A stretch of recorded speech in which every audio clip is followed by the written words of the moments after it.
Hi. இன்னைக்கு நம்ம பார்க்க போகிறது டைரக்டர் ராஜமௌலி இயக்கத்தில் வெளிவந்திருக்கிற பாகுபலி படத்தோட ரிவ்யூங்க. பிரபாஸ், ராணா, அனுஷ்கா, தமன்னா, நாசர், ரம்யா கிருஷ்ணன், சத்யராஜ் இப்படி ஒரு பெரிய நட்சத்திர பட்டாளமே நடிச்சிருக்கிற இந்த படத்தோட கதை என்னன்னு பார்த்தீங்கன்னா, ஒரு நாட்டின் அரசராக இருக்கிற பாகுபலி தன்னோட சகோதரர் மற்றும் மந்திரியின் சூழ்ச்சியால் கொல்லப்படுறாரு.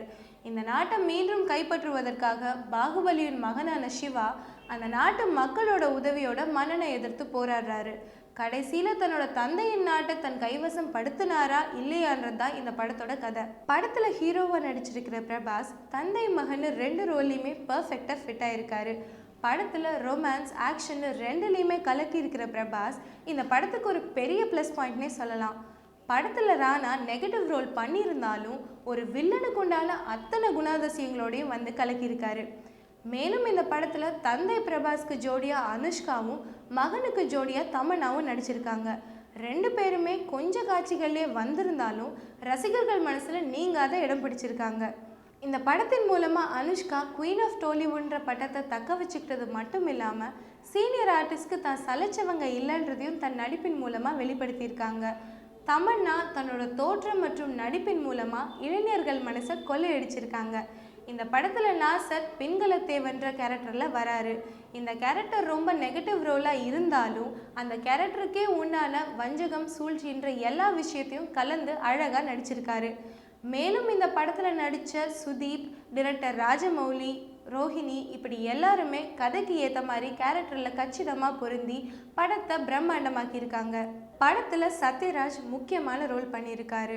தன் நாட்டின் தளபதியாக வர இவர் மன்னன் மேலே பகை இருந்தாலும் தளபதின்றதுனால மன்னன் கிட்ட விசுவாசமாக இருக்கிற இடங்களில் ஸ்கோர் பண்ணியிருக்காரு.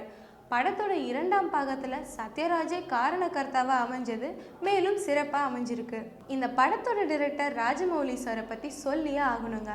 பாகுபலி படம் ராஜமௌலியோட 2 வருஷ கடின உழைப்புக்கான மிகப்பெரிய வெற்றி.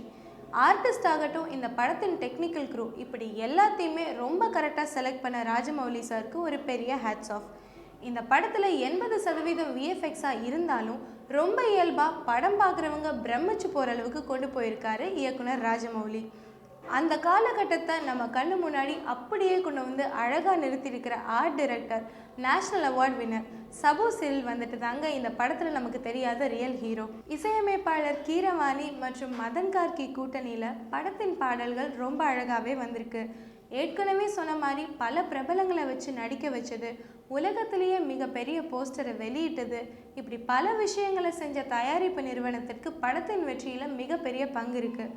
மொத்தத்தில் படம் பார்த்துட்டு வர ஆடியன்ஸ் மிக வருத்தமாக தெரிவிக்கிறது என்னென்னா, செகண்ட் பார்ட் இல்லாமல் ஃபர்ஸ்ட் பார்ட்லேயே 5 மணி நேர படமாக எடுத்திருக்கலாமே, செகண்ட் பார்ட்டுக்காக இன்னும் 1 வருஷம் வெயிட் பண்ணுமேன்னு ரொம்ப வருத்தமாக தெரிவிக்கிறாங்க. மொத்தத்தில் படத்தோட பிரம்மாண்டத்துக்காகவே இந்த படத்தை இன்னொரு தடவை போய் பார்க்கலாம். அடுத்த ஃப்ளிக்கர் ஃப்ளாஷ் மூவி ரிவ்யூவில் உங்களை மீட் பண்ணுறேன். அது வரைக்கும் இட்ஸ் பை ஃப்ரம் நந்து.